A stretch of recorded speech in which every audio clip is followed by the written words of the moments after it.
사상교회 식구님들, 지금부터 광고가 시작됩니다. 집중해서 들어주세요. 교회 소식입니다. 예배에 참석하신 분들과 인터넷으로 예배에 참여하신 분들을 환영합니다. 예배 안내입니다. 오늘 오후 예배 설교는 이일곤 목사입니다. 위에서 기도해 주시기 바랍니다. 모임 안내입니다. 각 기간 원래회가 오늘 오전 2부 예배 후에 있습니다. 회원들은 모두 참석하시기 바랍니다. MOU 병원 사상고려병원 소개가 오늘 오후 예배 후에 있습니다. 종려주일 및 고난주간 안내입니다. 이번 주일은 종려주일이며 이번 주는 고난주간입니다. 예수님의 십자가 고난과 죽음을 묵상하며 경건한 신앙생활에 힘쓰시고 부활 소망으로 살아가시기 바랍니다. 정사 예배가 4월 18일 금요일 밤 8시에 있으며 성찬식을 가집니다.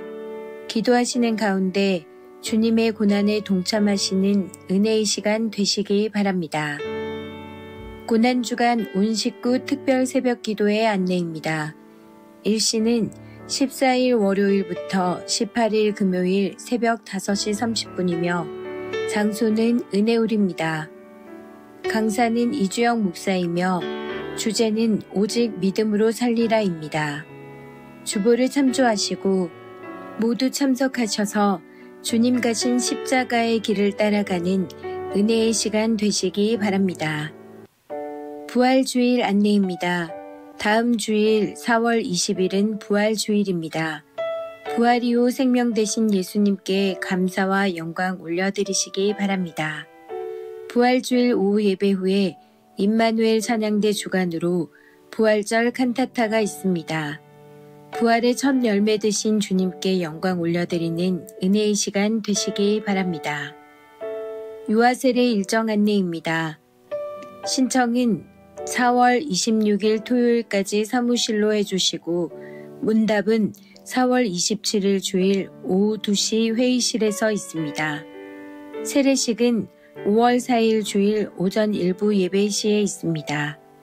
해당되시는 가정에서는 신청하시고 기도로 준비하시기 바랍니다. 교우 소식입니다. 결혼 소식입니다. 14-1구역 이솔로 집사 정영래 집사의 자녀 이혜미 양의 결혼식이 4월 19일 토요일 낮 12시에 울산 보람 컨벤션 센터 7층 플로랄 팰리스에서 있습니다. 오전 10시 10분 단위 농협 앞 버스로 출발할 예정입니다. 위에서 기도해 주시고 축하해 주시기 바랍니다. 장례 소식입니다. 11-2구역 신원자 집사의 남편 고 김치환 성도의 장례를 잘 마쳤습니다. 슬픔을 당한 가정을 위해 기도해 주시고 위로해 주시기 바랍니다. 교계 소식입니다. 부산 서부노예 여전도회 연합회가 17일 목요일 오전 11시 화명 중앙교회에서 있습니다. VIP 새가족을 환영합니다. 지난주에 등록하신 새가족들입니다.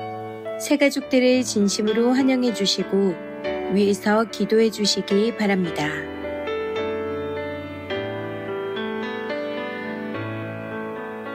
사상교회 식구님들 예배에 집중할 수 있도록 지금 각자의 휴대폰을 점검하셔서 전원을 꺼주시거나 진동으로 설정해 주시기 바랍니다.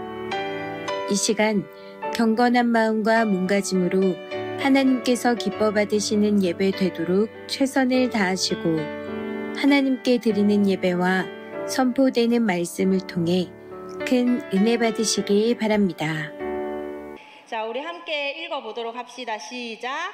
내가 애굽 땅을 칠 때에 그 피가 너희가 사는 집에 있어서 너희를 위하여 표적이 될지라. 내가 피를 볼 때에 너희를 넘어가리니 재앙이 너희에게 내려 멸하지 아니하리라. 아멘. 네, 오늘 말씀을 한번 보도록 하겠습니다. 저도 성경을 조금 찾아가면서 하도록 할게요. 오늘은 본문이 조금 길어요. 하나님께서 바로 그 모세를 통하여서 애굽에 10가지 재앙을 내리신 부분이어서 본문 말씀이 오늘 조금 깁니다. 우리 하나하나씩 넘겨가면서 같이 보도록 하겠습니다.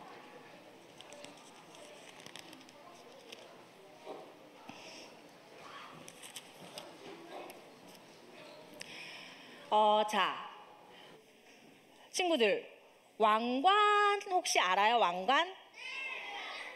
네, 왕관은 누가 써요? 맞아요. 왕이 왕관을 쓰죠. 자, 그런데 왕이 왕관을 쓰고 뭘 하나요? 왕은 도대체 뭐라는 사람일까? 여러 가지 대답이 나오고 있어요. 근데 친구들아, 좋은 왕은 백성을 사랑하는 왕일까? 아니면 백성에게 고통을 주고 괴롭히는 왕일까요? 맞아요. 백성을 지켜주고 고통받는 백성의 소리를 듣고 백성을 보호해주고 지켜주는 게 참 좋은 왕일 거예요. 맞죠? 우리 오늘 이 긴 성경 말씀 속에는 우리의 좋은 왕이 누구신지를 소개하는 그런 말씀이 나와요. 우리 아무것도 없지만 지난 시간 말씀이 혹시 기억이 나나요?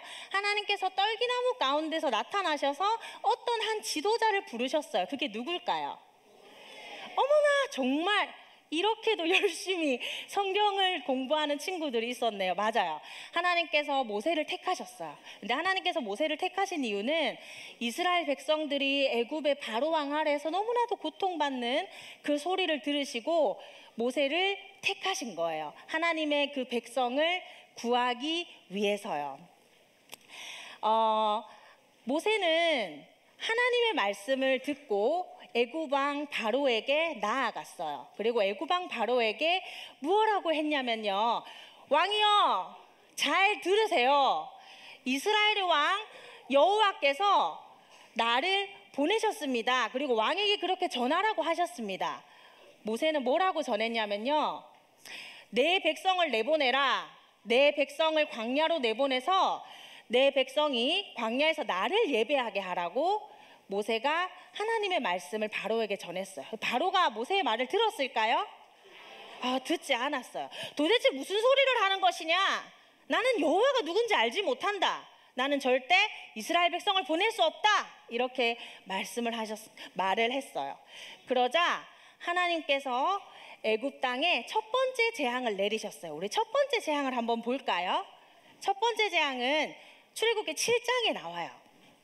아론이 모세의 지팡이를 들고 나일강을 탁 내리치니까 나일강이 어떻게 됐을까요? 피로 물들었어요. 그리고 피로 물든 그 핏빛의 강물 위로 물고기들이 떠오르고 애굽 사람들은 물을 마실 수 있었을까요? 핏물을 마실 수 없었겠죠. 하지만 바로는 하면서 하나님의 말씀을 듣지 않고 이스라엘 백성을 보내주지 않았어요. 그러자 이제는 뭐가 시작되었을까요? 두 번째 재앙이 시작되었어요. 두 번째 재앙은 출애굽기 8장에 나옵니다. 어떤 재앙이죠? 맞아요. 개구리가 땅에서 올라와요. 다시 모세는 하나님의 말씀을 받고 애굽 왕 바로에게 나갔어요. 왕이시여, 하나님께서 말씀하셨습니다. 내 백성 이스라엘을 내보내라. 그래서 나를 예배하게 하라. 그렇지 않으면 개구리 떼가 애굽 땅으로 몰려와서 온 땅을 덮을 것이다. 자, 이번에도 하나님 말씀이 이루어졌을까요? 이루어졌어요. 개구리 떼가 어디서부터 막 와서 왕실의 침실에도 있고 여기저기서 개굴개굴 하는 소리 때문에 애굽 사람들이 미쳐버릴 것 같았어요. 그러자 애굽 왕 바로가 모세와 아론을 불렀어요. 여봐라, 내가 정말 잘못했다. 제발 이 개구리 좀 없애다오. 너희 하나님께 기도해서 이 개구리들을 없애준다면 내가 너희 이스라엘 백성을 보내주겠다. 자, 그러자 모세가 하나님께 손을 들고 기도했어요. 그러자 잠시 후 개구리들이 싹 사라졌어요. 네, 돌아왔군요. 맞아요. 개구리들이 사라진 것까지 한번 가볼게요. 눌러주세요. 쭉쭉쭉 넘겨주. 제가 이렇게 할까요? 네, 개구리들이 사라져야 돼요. 네, 맞아. 개구리 사라졌어요. 이제는 무슨 재앙, 몇 번째 재앙일까요? 세 번째 재앙이에요. 네, 세 번째는 하나님께서 가축들이 죄송합니다. 세 번째는 이의 습격이에요. 자, 이는 아주 작은 벌레예요. 이를 본 적 있나요? 자, 이들은 사람의 피를 빨아먹는 벌레예요. 그래서 이들이 사람과 가축에게 모두 달라붙자 사람들은 너무너무 간지러워서 참을 수가 없었어요. 하지만 바로왕은 아직도 마음을 딱딱하게 하고는 마음을 변하지 않고 이스라엘 백성을 보내주지 않았어요. 그러자 이번에 몇 번째 재앙일까요? 네, 맞아요. 네 번째 재앙이에요. 네 번째는 파리 지옥이에요. 하나님께서 엄청난 파리떼를 애굽 사람들에게 보내셨어요. 너무 괴로워하고 있죠. 하지만 너무 놀랍게도 이스라엘 백성이 사는 고센 땅에는 파리가 한 마리도 없었어요. 왜냐하면 하나님께서 이스라엘 백성을 보호해 주셨기 때문이에요. 하지만 바로는 이것을 보고 마음을 고쳤을까요? 고쳐먹지 않았어요. 아직도 딱딱한 마음을 하고 하나님의 말씀을 듣지 않았어요. 그러자 이번에 몇 번째 재앙일까요? 맞아요. 다섯 번째 재앙은 하나님께서 애굽에 있는 그 짐승들에게 전염병을 보내셨어요. 그러자 애굽에 있는 이 가축들이 모두 죽어버렸어요. 네, 괜찮습니다. 하지만 이스라엘에 있는 가축들은 죽었을까요? 안 죽었을까요? 네, 죽지 않았어요. 네, 여전히 바로는 마음을 딱딱하게 했어요. 그러자 하나님께서 바로 뭘 보내셨을까요? 여섯 번째 재앙을 보냈어요. 자, 모세가 죄를 촥 뿌리자 저 죄들이 사람한테 막 달라붙어서 이제는 사람들에게 피부병이 생겼어요. 사람들이 엄청 괴로워하는데도 바로는 여전히 고집을 부리면서 하나님 앞에서 마음을 돌이키지 않았어요. 그러자 하나님께서는 바로 이제 몇 번째 재앙일까요? 일곱 번째 재앙이에요. 어머, 잘 들어보세요. 쾅! 세상에 이게 무슨 소리일까? 갑자기 엄청난 천둥 소리와 함께 하늘에서 불구덩이 같은 우박과 불덩이가 막 내렸어요. 그렇게 엄청난 우박이 내리자 애굽에 있는 밭에 있는 곡식들이 모두 망가지고 사람들도 저렇게 우박에 맞춰서 아주 고통을 받았어요. 그러자 이제 바로가 여봐라 하면서 다시 모세와 아론을 부른 거예요. 내가 이번에 정말 범죄하였다. 너희 하나님께 내가 범죄하였다. 제발 이 천둥과 우박을 멈추게 해다오. 그렇다면 내가 너희 하나님 아버지께 예배 드릴 수 있도록 너희 백성을 보내주겠다라고 했어요. 이번에도 모세가 어떻게 했을까요? 하나님, 이 천둥과 우박을 그치게 해주세요. 그러자마자 아주 고요하게 천둥과 우박이 사라졌어요. 한숨을 돌리게 되었어요. 바로는 또 어떻게 했을까요? 고집을 부리면서 보내줄 수 없어 라고 했어요. 그러자 이번에는 몇 번째 재앙일까요? 여덟 번째 재앙이에요. 자, 어떤 재앙이에요?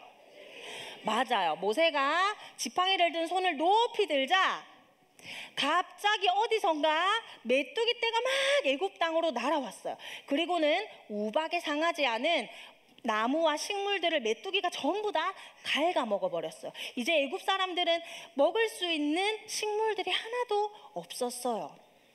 그래도 여전히 바로는 마음을 딱딱하게 하고 하나님 앞에서 계속 고집을 부렸어요.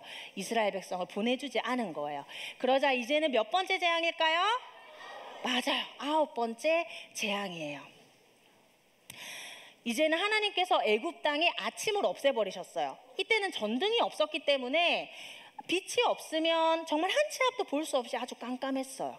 그런데 하나님께서 3일 동안이나 엄청나게 깜깜한 밤만 계속되게 하셨어요. 그런데 빛이 있는 곳이 있죠. 저기는 누가 사는 곳일까요? 맞아요. 이스라엘 백성이 사는 곳은 하나님이 빛을 주셨어요. 자, 바로는 이제 마음을 고쳐 먹었을까요? 아직도 마음을 고쳐먹지 않았어요. 왜냐하면 하나님께서 그 바로의 악한 마음대로 그냥 내버려 두셨기 때문이에요. 자, 이제 드디어 마지막 재앙이에요. 몇 번째 재앙일까요? 맞아요. 마지막 10번째 재앙이에요.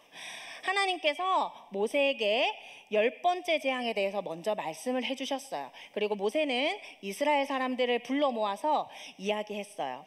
여러분, 오늘 자정 애굽에 하나님께서 10번째 재앙을 내리실 겁니다. 하나님이 말씀하신 대로 하면 여러분의 목숨을 구할 수 있어요. 자, 첫 번째, 여러분은 먼저 오늘 가족끼리 모여서 수컷 어린 양을 잡도록 하십시오. 그리고 나서 그 어린 양을 죽여서 그 어린 양의 피를 우슬초에 발라 여러분 각 집의 문 인방과 좌우 문설주에 바르도록 하십시오. 그러고 나서 여러분은 그 양고기를 구워서 밤에 가족들과 함께 먹도록 하십시오. 절대 양고기를 아침까지 남겨두어서는 안 됩니다. 그리고 오늘 밤에 절대 밖으로 나가서는 안 됩니다. 하나님께서 오늘 자정 애굽에 죽음의 사자를 보내실 거예요. 그때 어린 양의 피가 발라져 있는 집은 목숨을 구할 수 있습니다. 하지만 어린 양의 피가 발라져 있지 않은 집은 사람이건 짐승이건 첫 번째 난 것은 모두 죽게 될 것입니다 라고 이야기했어요. 그리고 그날 밤이 되었어요. 죽음의 그늘이 애굽 온 땅에 드리워졌어요. 내 아들아! 내 아들아! 애굽 온 땅에 첫째 아들을 잃은 그런 슬픔의 통곡 소리가 가득했어요. 내 아들아, 어떻게 된 것이냐? 바로도 첫째 아들을 잃었어요. 바로는 드디어 하나님 앞에 항복했어요. 첫째 아들을 잃게 되자 이제는 하나님께 항복하고 이스라엘 백성들을 보내주게 되었어요. 가라! 너희의 남자, 여자, 어린아이와 노인들, 그리고 너희의 소떼와 양떼까지 모두 들고 너희 하나님께 예배드리러 가버리란 말이다! 하고 이렇게 쫓아보냈어요. 자, 친구들, 바로 왕이 있었고 그리고 우주의 왕이신 하나님이 있었죠. 오늘 바로가 막 고집을 부렸는데 최후의 승리자는 누구예요? 맞아요. 참 좋은 왕이신 하나님께서는 고통받는 이스라엘 백성을 구해내셨어요. 하나님께서는 우리의 아픔을 들으시는 참 좋은 왕이기 때문이에요. 그런데 이스라엘 백성을 구하신 하나님은 죄 가운데 있는 죄 속에서 고통받는 우리도 구원하셨어요. 누구를 통해서 구원하셨을까요? 맞아요. 유월절 어린 양으로 오신 예수 그리스도를 통해서 우리를 구원하셨어요. 하나님은 예수님의 그 십자가 피를 보고 우리의 죄를 씻어주시고 그리고 우리를 자녀 삼아주세요. 이제 다음 주부터 고난주간이 시작됩니다. 예수님께서 흘리신 이 보혈의 피, 유월절 어린 양으로 다시 우리에게 오신 그 예수님의 십자가의 죽음과 우리의 죄를 사해 주신 그 은혜를 생각하며 주 예수님을 한 주 동안 많이 생각하는 그런 주로 보냈으면 좋겠습니다. 그리고 우리를 구원하시기 위해서 아들 예수를 보내신 그 하나님을 내 마음의 왕으로 모시는 우리 사상교회 식구들 되기를 바랍니다. 아멘.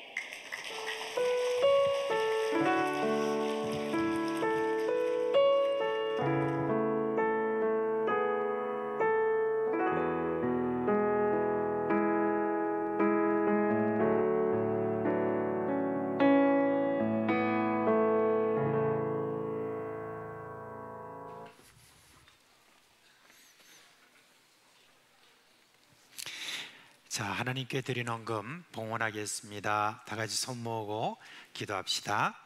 하나님 아버지, 지난 한 주간도 우리를 지켜주시고 오늘 저희들이 함께 모여 예배할 수 있도록 은혜 주신 것 참 감사를 드립니다. 또 이 시간 저희들이 예배하며 하나님께 헌금을 드립니다. 이 헌금에 축복하여 주시고 헌금이 가는 곳곳마다 하나님의 영광이 드러나도록 하여 주시기를 간절히 소원합니다. 우리 사랑하는 식구들이 이렇게 힘에 지나도록 하나하나 헤아려 하나님께 드린 이 모든 헌금을 받아 주옵시고 또한 저들의 모든 삶 속에 주님 주관하여 주셔서 영육간에 강건할 수 있도록 하여 주시기를 간절히 소원합니다. 우리 사랑하는 어린 식구들, 특별히 저들 가운데 성령과 지혜로 충만하게 하여 주옵시고 앞으로 우리 하나님께서 귀히 쓰는 그런 귀한 일꾼들 되게 하여 주시옵소서. 예수 그리스도의 이름으로 기도합니다. 아멘.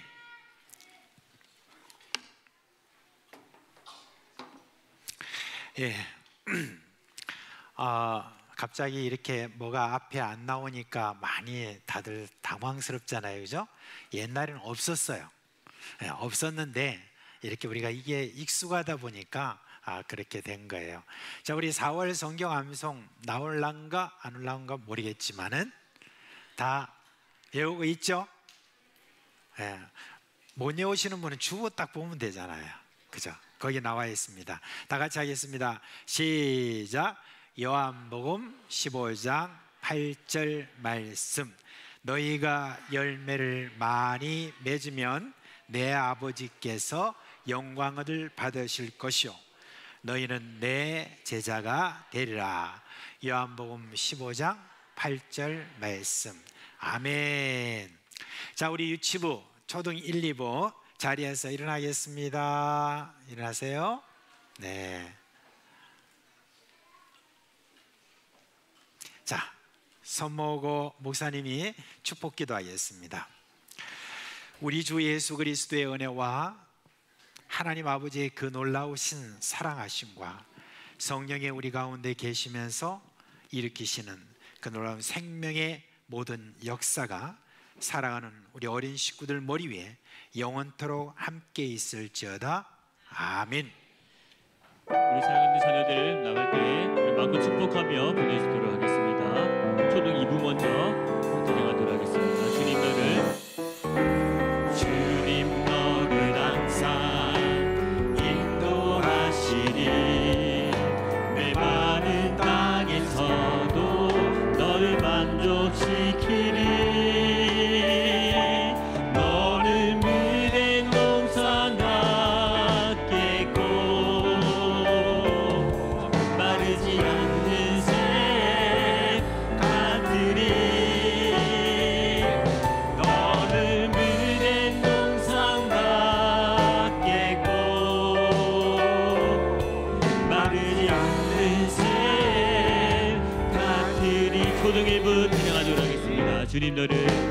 주님 너를 항상 인도하시리.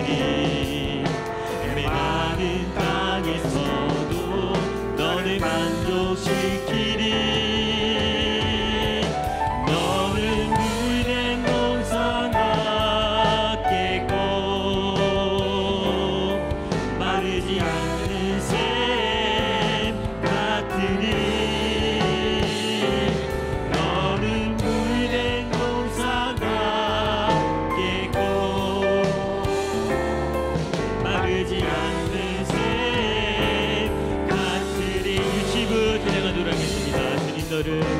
주님 너를 항상 인도하시리.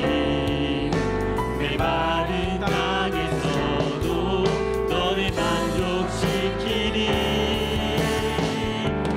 너는 물된 동산 같겠고 마르지 않는 샘 같으리.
예, 지금 PPT가 안 나오기 때문에 아마 성경 구절도 나와요? 그래요? 예, 할렐루야. 자, 그럼 21장 마태복음 21장 1절부터 11절 말씀의 본문 이제 교독하겠습니다. 갑자기 글씨가 희한하게 또 나오는. 뭐 그래도 감사하다, 그죠? 네, 감사합니다. 제가 먼저 1절 읽겠습니다. 그들이 예루살렘에 가까이 가서 감람산 벳박에 이르렀을 때 예수께서 두 제자를 보내시며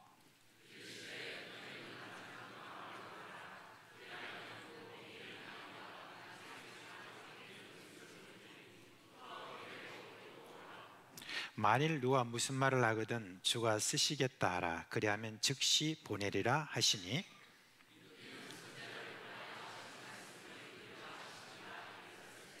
시온 딸에게 이르기를 네 왕이 내게 임하나니 그는 겸손하여 낙이 곧 멍에 매는 짐승의 새끼를 탔도다 하라 하였느니라. 나귀와 나귀 새끼를 끌고 와서 자기들의 겉옷을 그 위에 얹음에 예수께서 그 위에 타시니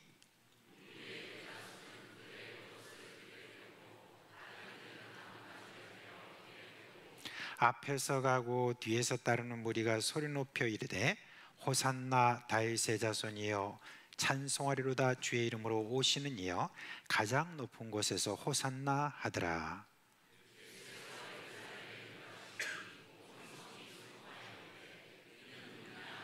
다 같이 무리가 이르되 갈릴리 나사렛에서 나온 선지자 예수라 하니라. 아멘. 여러분, 이제 교회력으로 말하면 오늘을 이제 종료주일이다라고 그렇게 이야기를 합니다. 이렇게 종료주일이라고 하게 된 것은 예수님이 이제 예루살렘 성으로 들어오실 때 사람들이 종려나무 가지를 들고 환호하며 맞이한 데서 기인한 것입니다. 당시에 이스라엘 사람들은요, 예수님에 대한 기대가 참 컸습니다. 일반 백성들의 형편이 어땠냐면은 로마의 식민지였잖아요. 그러니까 로마의 압제와 또한 그 아래서 권세를 잡고 있는 자들의 그 수탈이라든지, 그리고 무엇보다도 종교인들이 백성들이 위로가 되지 못하고 아주 위선의 치를 떨었던 그런 때였고, 그 다음에 언제나 하나님의 참 말씀해 주신 그 약속의 메시아가 오실까 하는 어떤 그런 기대를 갖고 있었던 형편이었는데, 그런데 혜성과 같이 예수가 나타나게 된 것입니다. 이제 예수가 하시는 그 모든 말씀을 이렇게 들을 때 그 말씀의 뜻이 정확하게 무슨 뜻인지는 잘 모르겠습니다만은, 그러나 그 말을 들을 때 뭔가 지금까지 들었던 그런 설교와는 전혀 다른 하나님의 그런 권위를 저희들이 느끼게 되었습니다. 그뿐만 아닙니다. 그 옛날 말로만 들었던 선지자, 특별히 엘리야와 엘리사라고 하는 그 선지자가 보여주었던 그 놀라운 기적들, 그 모든 기적들, 그 이상의 기적들을 계속해서 예수님이 베풀었어요. 그래서 예수님한테 온 모든 병자나 불구자나 귀신 들린 모든 자들은 다 치료되고 회복되었습니다. 그러니까 이제 예수님이 가는 곳마다 계속 사람들이 그의 뒤를 막 쫓기 시작하니까 점점 그 숫자가 많이 불어나게 되었죠. 당연한 것이지만은 이제 그렇게 예수님이 하니까 예수의 제자가 되겠다라고 하는 그런 사람들이 줄을 서게 되었습니다. 그리고 사람들은 너나 할 것 없이 예수님이 마음만 먹으시면 지금 당장이라도 왕이 될 수 있다라고 생각을 했어요. 그러니까 언제 예수님이 이제 이스라엘의 중심이 되는 바로 저 예루살렘 성으로 들어가시느냐 하는 게 이스라엘 백성들의 그 당시의 초미의 관심이었습니다. 반면에 당시 예루살렘의 권세를 잡고 있었던 그 사람들은 저 예수라는 자가 예루살렘 성으로 들어온다라고 하는 어떤 그 자체가 저기들에게는 굉장히 불안한 일이었고, 그래서 만약에 예수라는 자를 지금 또 잡으면은 백성들이 소란을 일으킬 것 같다는 그런 생각에 어떻게 할 수도 없이 그냥 그대로 숨죽이며 기다리고 있었습니다. 이제 예루살렘으로 예수님이 들어오신다는 그 소식이 이제 들리기 시작했습니다. 그걸 뭐 알리고 하진 않았습니다. 그렇지만 예수님이 예루살렘으로 들어오신다라고 하는 그 소식은 삽시간에 온 성에 다 알려지게 되었습니다. 그러자 사람들은요, 전쟁에서 승리한 왕이나 장군들이 성에 들어올 때 저들이 맞이하는 것처럼 종려나무 가지를 탁 들고 나가서 그에게 흔들었습니다. 또 어떤 이들은요, 자기의 겉옷을 길가에 쫙 뿌려놓았습니다. 그리고 예수님이 이제 그쪽을 들어오신다고 생각을 한 거예요. 마치 요즘은 레드 카펫처럼 그렇게 이제 깔아 놓았습니다. 그 겉옷을 깔고 있었던 그 사람들은 어떤 마음이었을까요? 이 겉옷을 깐다라고 하는 건요, 자기의 전부를 다 내놓는다는 것과 똑같은 어떤 그런 마음이기 때문에 열성분자들이었죠. 그러면서 저리 종려나무 거지를 막 이렇게 흔들면서 뭐라고 했습니까? 호산나 호산나 다윗의 자손이요 하면서 막 그렇게 흔들었잖아요. 그 흔들면서 그들 깊은 마음속에는 어떤 마음이 있었겠습니까? 지금 예루살렘에서 권세를 잡고 있는 그 사람들을 향한 어떤 그런 어떤 또 다른 마음이 있었겠죠. 너희들 이제 다 죽었어 하는 그런 마음을 가지고 예수님을 맞이하게 되었습니다. 그런데 여러분, 예수님이 예루살렘으로 들어오시는 그 모든 모습은요, 열광하는 어떤 그 사람들의 모습과는 전혀 다른 것을 우리가 볼 수가 있습니다. 어떤 모습이냐? 나귀, 그것도 나귀 새끼를 타고 지금 들어오셨다라고 하고 있습니다. 그런데 왜 예수님이 나귀 새끼를 타고 들어오셨나 하는 데 대해서는 오늘 우리가 읽은 4절 5절 말씀에 지금 말하고 있잖아요. 거기 뭐라고 하고 있습니까? 이는 선지자를 통하여 하신 말씀을 이루려 하심이라. 일러스되 시온 딸에게 이르기를 네 왕이 너에게 임하나니 그는 겸손하여 나귀 곧 멍에 매는 짐승의 새끼를 탔도다라고 그렇게 하였느니라.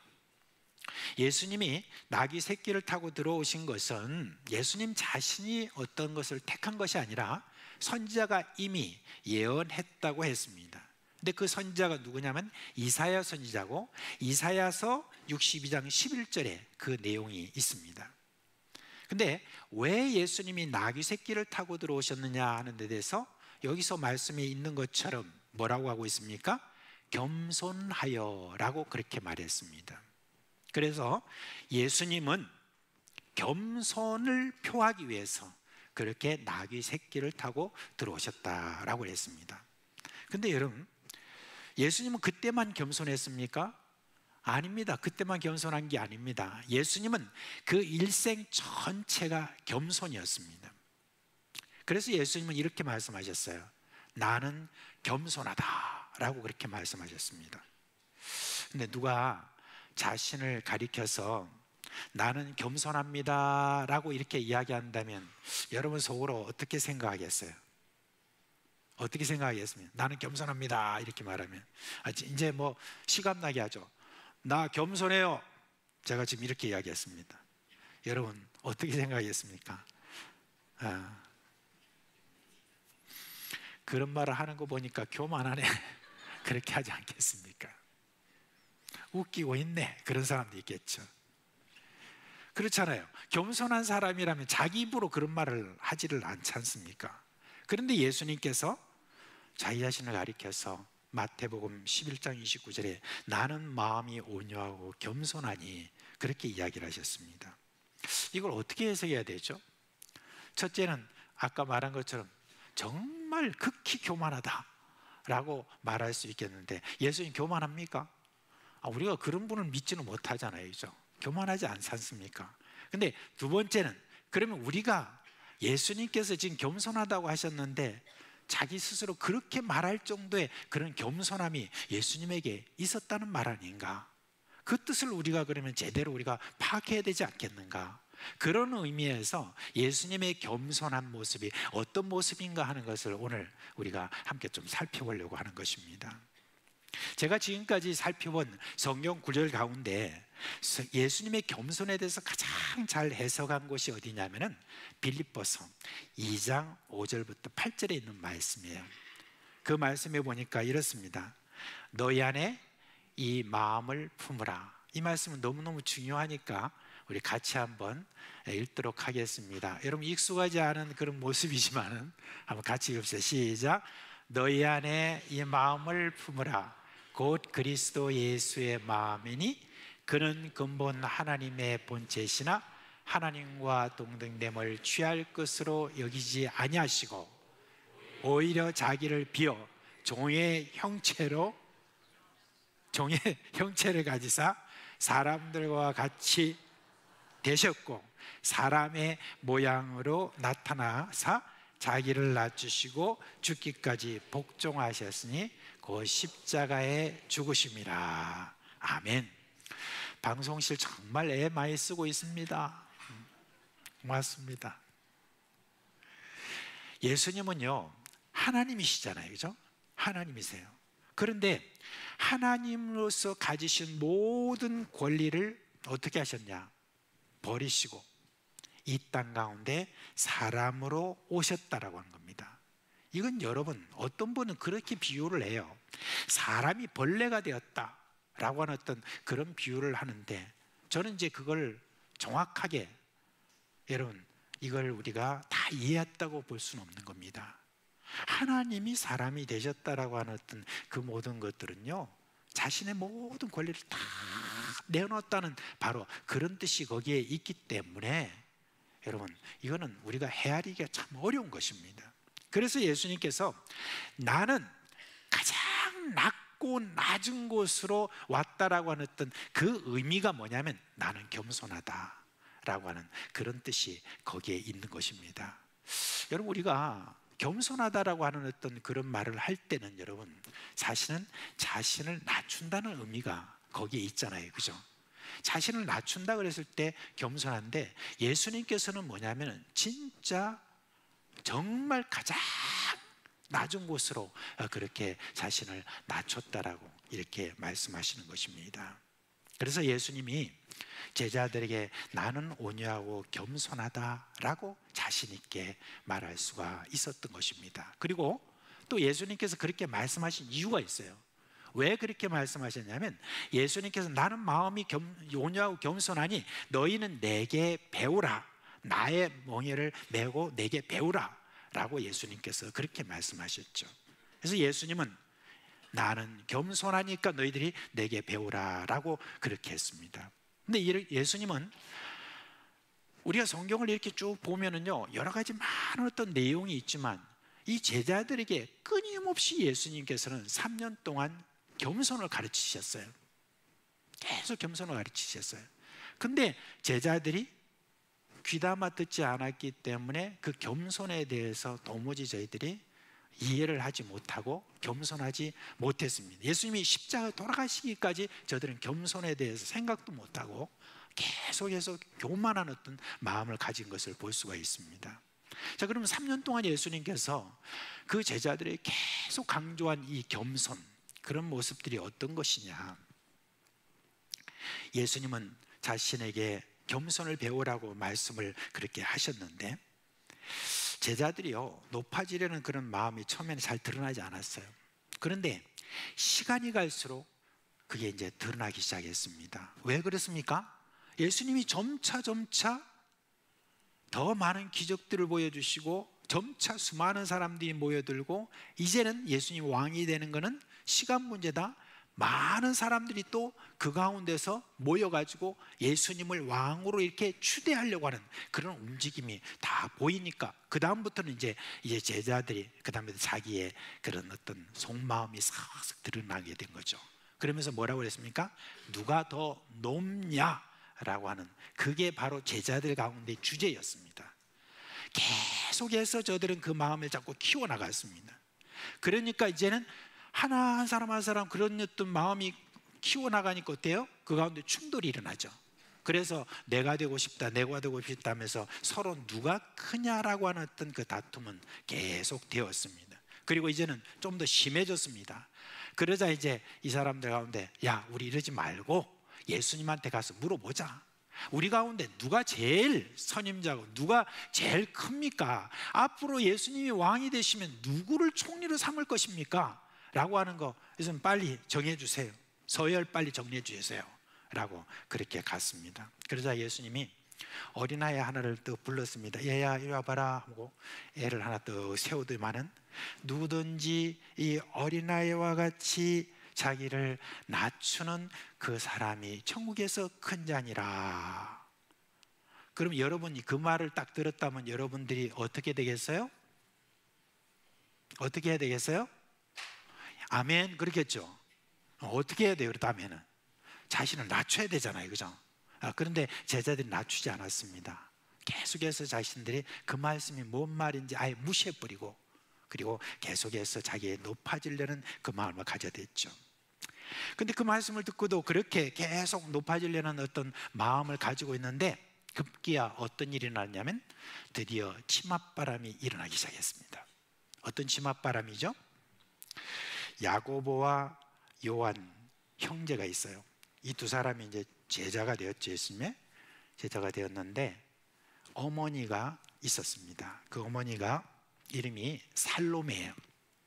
근데 이 살로메는 예수님과 제자들이 이렇게 다니시면서 여러 가지 먹을 거, 쓸 거 이런 것들이 필요하잖아요. 그래서 일단의 여인들이 마리아라 이름하는 분들과 뭐 이런 분들이 함께 모여가지고 그런 것들을 공급하는데 그 중에 한 분이 바로 이 살로메입니다. 그런데 이제 이 살로메가 그동안에 예수님과 자주 대면하고 또 뭐 이렇게 뭘 많이 갖다 드리고 이런 것들이 있잖아요. 그러니까 이 어머니가 이제 두 아이 또 데리고 딱 그때 아이는 아니죠, 그죠? 자기 아들 둘을 딱 데리고 이렇게 가가지고 이렇게 말합니다. 주님의 나라에서 제 한 아들은 주님의 오른쪽에 또 다른 한 명은 주님의 왼쪽에 좀 세워주십시오. 이게 옛날 말로 하면 뭐죠? 좌의정, 우의정. 드라마 많이 안 봐요? 그렇게 이제 세워달라고 그렇게 이야기했습니다. 그러자 예수님께서 뭐라고 대답하셨냐면은 너희가 뭘 요구하는지 지금 뭘 깨닫지 못하고 있는데 내가 마실 잔을 너희도 마실 수 있겠느냐라고 하면서 고난받을 것에 대해서 오히려 이야기를 했습니다. 영광을 받을 게 아니라 고난받는 것에 대해서 이야기를 합니다. 그렇게 이야기하면서 너희들 그 잔을 마실 수 있겠느냐. 그러니까 과감하게 그 잔이 뭔지 축배의 잔으로 생각했는지 몰라도 그들은 예, 우리가 다 잔을 마실 수 있습니다 라고 했습니다. 그래서 예수님께서 말씀하셨어요. 그래, 너희들이 그 잔을 마실 수는 있겠지만은 그러나 내 왼쪽에 내 오른쪽에 이렇게 앉히는 것은 내 권한도 아니고 그건 아버지께서 정할 것이다 그랬습니다. 근데 그걸 누가 봤어요?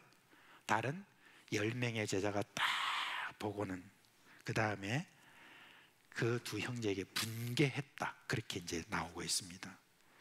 어머니를 동원해 가지고 이렇게 치고 막 들어오는 저들을 향하여서 뭐라고 했겠습니까? 야, 저 어린 것들이 말이지 우리를 제끼려고 해?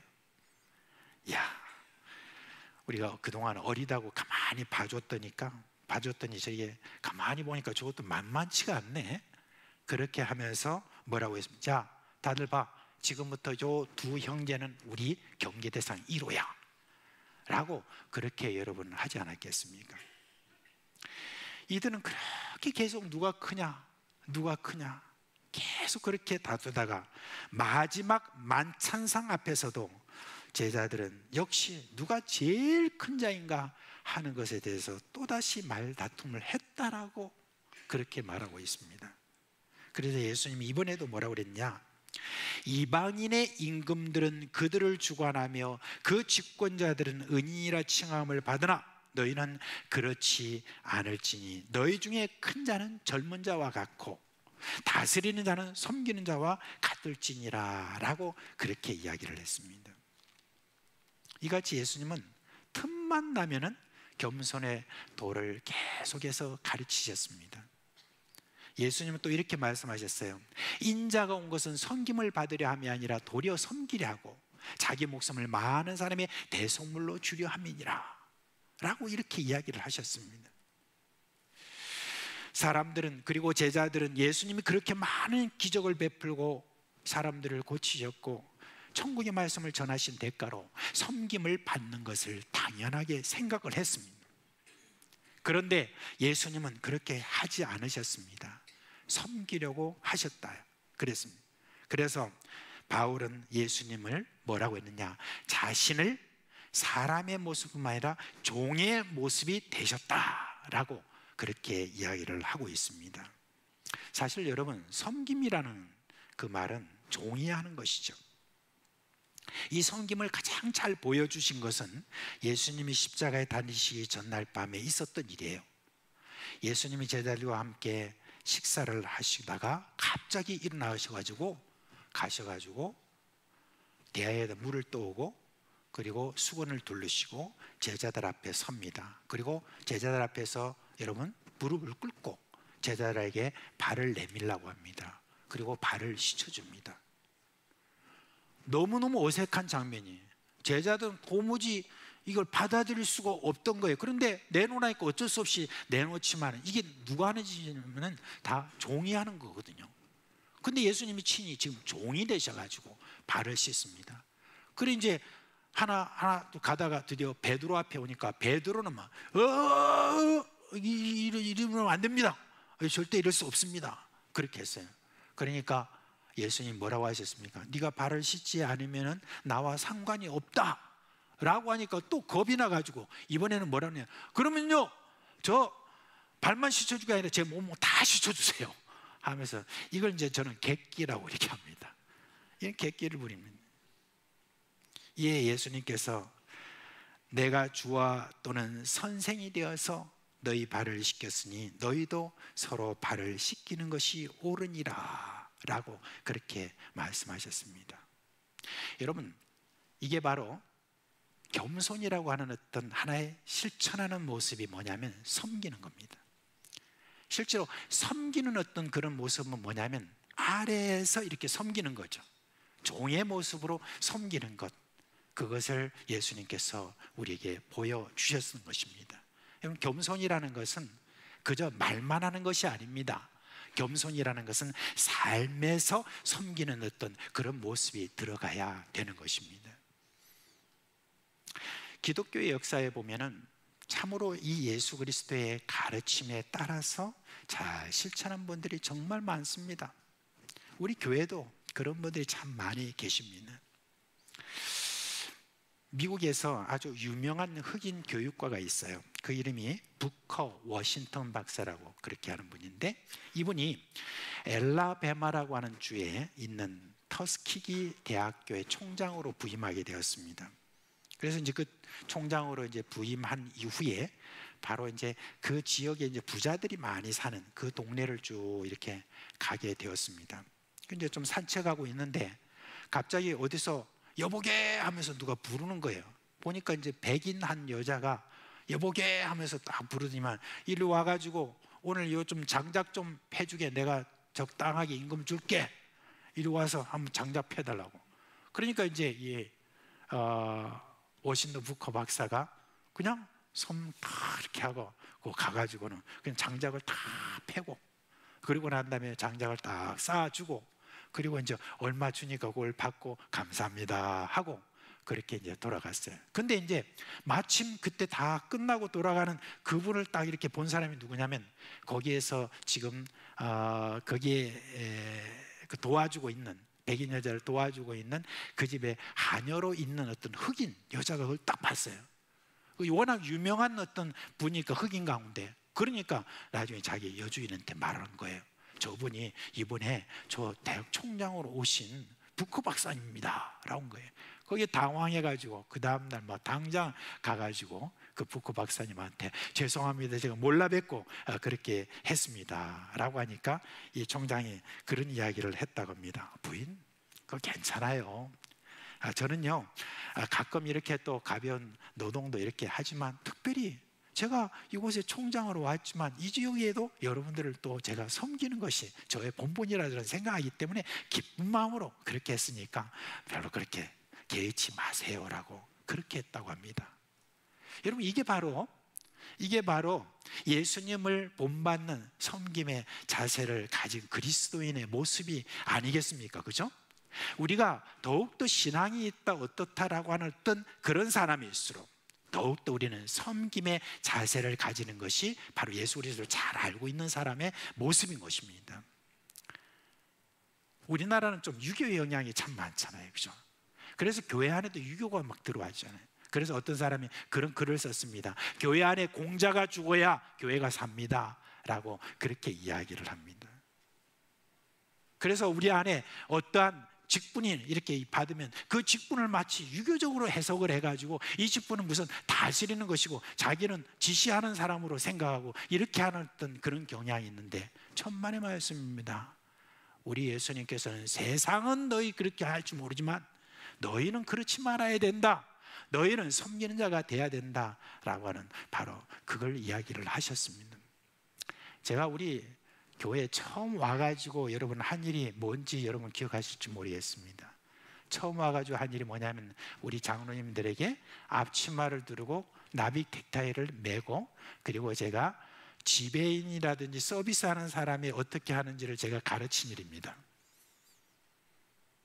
그리고 그때 권사님들을 제일 먼저 이렇게 섬기게 했는데, 세상에 그렇게 하니까 우리 권사님들이요, 밑에서부터 딱 이제 올라오시는데 우리 장로님이 가르친 대로 90도로 쫙 이렇게 인사를 하니까 막 어쩔 줄은 몰라가지고 막 이렇게 하시더라고요, 권사님들이. 근데 어떤 권사님들은 와 좋네 하면서 즐기고 이렇게 올라오는 분도 있었습니다만, 아무튼 우리가 여러분 선생으로서 어떻게 보면 우리가 받은 어떤 그런 여러 직분들, 그런 자로서 우리가 제대로 예수 그리스도를 보여줄 수 있는 것은 뭐냐면은 섬기는 겁니다. 섬기는 거예요. 근데 우리 예수님께서 이제 예루살렘으로 입성하시는 이 모습에서 우리는 겸손의 절정을 보고 있죠. 예수님의 겸손은 모든 권리를 내려놓으시는 그러한 일들에서 우리가 볼 수가 있습니다. 예수님이 나귀 새끼를 타고 예루살렘으로 들어가신 그 모습을 겸손하여 라고 그렇게 말하고 있습니다. 예사야의 그 모든 예언대로 예수님 왕으로서 예루살렘에 입성하셨는데 세상의 왕들과는 너무나 다른 모습이죠. 왕이 자신을 나타낼 때는 뭡니까? 자신의 권력과 명예를 보이려고 하잖아요. 그래서 강하고 용맹스러운 말을 타는 것, 그것도 백마를 타는 것, 그게 관례였습니다. 옛날 왕의 행차나 오늘날도 대통령이 지나갈 때 한번 생각해 보십시오. 옛날에는 금은보석으로 꾸민 황금마차라든지 막 황금으로 두루넣었던 그런 말을 탄다든지, 지금도 뭡니까? 그냥 막 대통령이 막 지나가면 뭐 그냥 상엄한 경호가 따르고 막 그냥 빛과 번쩍한 그런 차들이 막 가는 거 여러분 보지 않습니까? 감히 그 가운데 누가 왕이나 대통령 앞에 이렇게 뛰어나갈 수가 있겠습니까? 그런데 예수님 지금 그런 왕의 모습과는 전혀 다른, 어울리지 않는 그런 모습으로 지금 행진하고 있는 모습을 보고 있습니다. 근데 여러분, 저는 예수님의 그 겸손함을 또 다른 데서 저는 하나 찾아볼 수 있습니다. 이 낙이 타신 예수님의 모습보다도 더 큰 예수님의 겸손을 제가 그 이후부터 봅니다. 뭡니까? 그것은 예수님이 예루살렘 성에 입성한 이후부터 뭐가 사라지느냐? 기적과 치유, 이런 모든 것들이 사라집니다. 여러분, 기적과 치유는 예수님에게 너무너무 자연스러운 것이고 가시는 곳마다 너무나 흔하게 일어났습니다. 그런데 예수님의 예루살렘 성 입성 이후부터는 그런 모습이 보이지 않아요. 일반적으로 이런 상황이라면 자신을 어필하기 위해서 더 강력하게 자신이 가지고 있는 것을 사람들에게 보여야 되지 않습니까? 이전보다 더 큰 기적과 치유를 보여줘야 되는 것이 아니겠습니까? 그런데 예수님은 그 이후에 그러지 않았습니다. 예수님이 잡히시던 곳에서 베드로가 칼로 대제사장의 귀를 잘라버렸습니다. 그것을 예수님이 꾸짖으면서 이런 말씀하셨습니다. 너는 내가 아버지께 구해서 지금 12군단 더 되는 천사를 동원할 수 없는 줄 아느냐 라고 그렇게 하셨습니다. 예수님이 십자가에 달리셨을 때 아래에 있던 자들이 조롱하면서 네가 십자가에서 내려오면 우리가 너를 믿겠다 라고 그렇게 했지만 예수님께서는 아무런 조치도 취하지 아니하시고 고스란히 십자가의 죽음을 맞이하셨습니다. 어떠한 치유와 기적과 어떤 것도 예수님께서 하나도 발휘하지 않으셨습니다. 여러분, 여기에 바로 예수님의 겸손입니다. 자기가 가지고 있는 모든 권리나 자기가 할 수 있는 모든 것들도 다 참고 그 모든 것들을 견디고 그리고 모든 것들을 다 버리는, 이게 바로 겸손이라는 것입니다. 이 겸손을 한 바울은요, 완전히 쓸개가 없는 사람처럼 자기가 고백했습니다. 쓸개 없는 사람처럼 고백을 했어요. 뭐라고 했느냐? 내가 모든 사람에게서 자유하나 스스로 모든 사람에게 종이 된 것은 더 많은 사람을 얻고자 함이라. 유대인에게는 내가 유대인과 같이 된 것은 유대인들을 얻고자 함이고, 유대인들은 내가 유대인과 같이 된 것은 유대인을 얻고자 함이요, 율법 아래에 있는 자들은 내가 율법 아래에 있지 않지만 율법 아래에 있는 자같이 된 것은 율법 아래에 있는 자들을 얻고자 함이요, 율법 없는 자들은 내가 하나님의 율법 없는 자가 아니요 도리어 그리스도 율법 아래에 있는 자이나 율법 없는 자와 같이 된 것은 율법 없는 자들을 얻고자 하며, 약한 자들에게서 내가 약한 자와 같이 된 것은 약한 자를 얻고자 하며, 내가 여러 사람에게 여러 모습이 된 것은 아무쪼록 몇 사람이라도 구원코자 합니다. 여러분, 진정한 겸손이라고 하는 그것은 내 자신을 어필하고 내 자신이 어떠함을 막 드러내서 사람들에게 나를 높이려고 하는 것이 아니라 뭐예요? 그 사람과 같이 되려고 하는 어떤 그런 섬김의 자세, 나의 모든 권리를 다 포기하고 그 사람의 권리를 높여주려고 하는, 바로 그것이 뭐냐면 겸손이라는 것입니다. 예수님께서 가장 마지막에 보여주신 겸손의 모습은 자기의 모든 권리를 하나도 쓰지 않고 모든 것들을 다 내버렸다는 것입니다. 그게 예수님의 참된 겸손이었습니다. 정말 우리 예수님은 전 일생 참으로 겸손이 무엇인지를 우리에게 보여주신 그런 분입니다. 처음부터 끝까지 계속되었습니다. 그런데 여러분, 겸손은 그것으로 끝나는 것입니까? 그렇지 않습니다.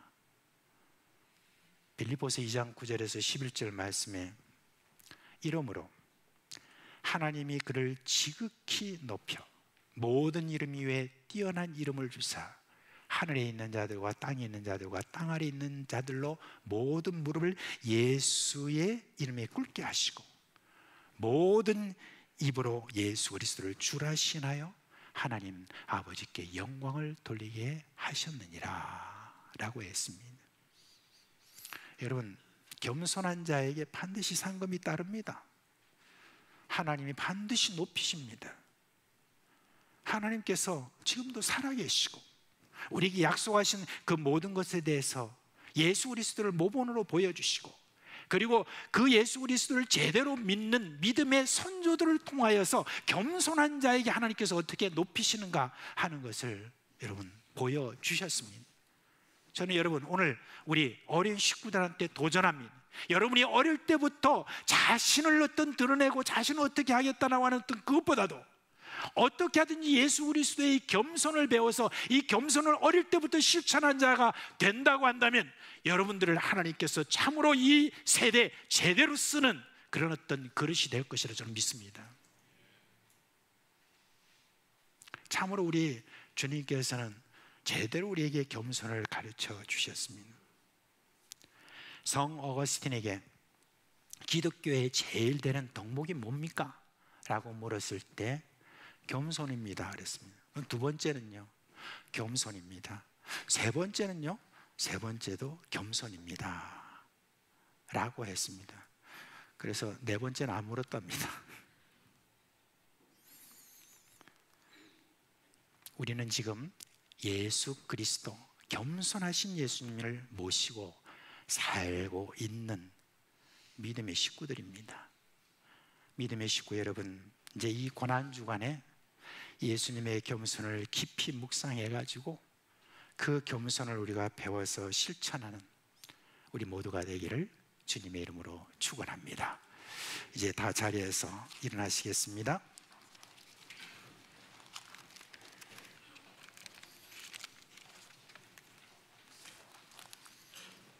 찬송하겠습니다. PPT 나옵니까?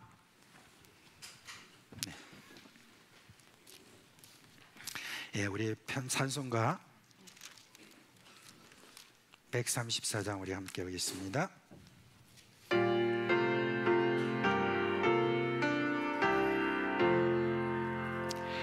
나 어느 날 그 속을 헤매며 어느 바닷가 거닐 때 길 갈리로 진이 따르는 많은 의리를 보았네. 나 그때에 와시는 눈을 뜨고 보았네. 길 갈리로 오시는 능력이 나를 놀라게 하였네. 내가 영원히 사모할 죄지 참 사랑과 은혜 넘쳐지어 나 배웠고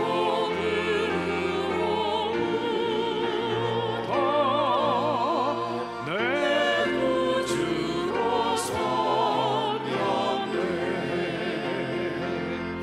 그 사랑의 능력과 인성을 나는 잊을 수 없겠네. 그 갈리 오시니 그때에 이 죄인을 향하여 못 자국난 그 손과 옆구리 보이시면서 하신 말 내 죄는 예사했다 하실 때 나의 죄짐을 풀렸네. 내가 영원히 사모한 죄지 참 사랑과 은혜 넘쳐지어 나 배웠고 그로부터 내 구주로 섬겼네. 그 사랑은 바다를 향하여 잔전하라고 명했네. 그 파도가 주 말씀 따라서 아주 잠잠게 되었네. 그 잔잔한 바다의 변화 나의 마음속에 남아서 그 갈릴리 오시니 의지와 참된 믿음이 되었네. 내가 영원히 사모한 죄지 참 사랑과 은혜 넘쳐지어 나 배웠고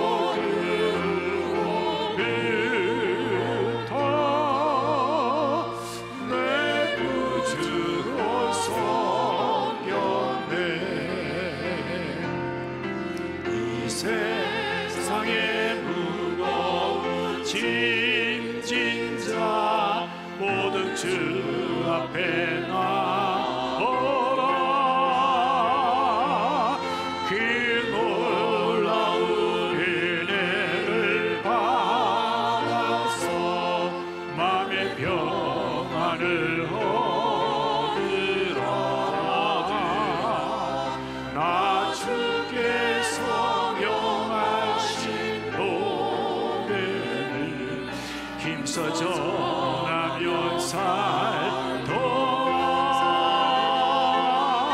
그 갈릴리 오신 내 안에 함께 계시기 원하네. 내가 영원히 삼아 주님 참 사랑과 은혜 넘쳐나며 나 배웠고 그로부터 내 구주로 성령네.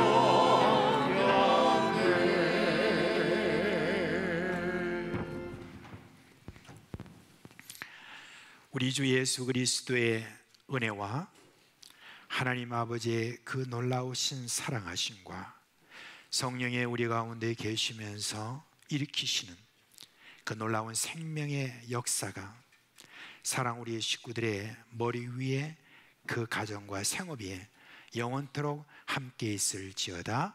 아멘.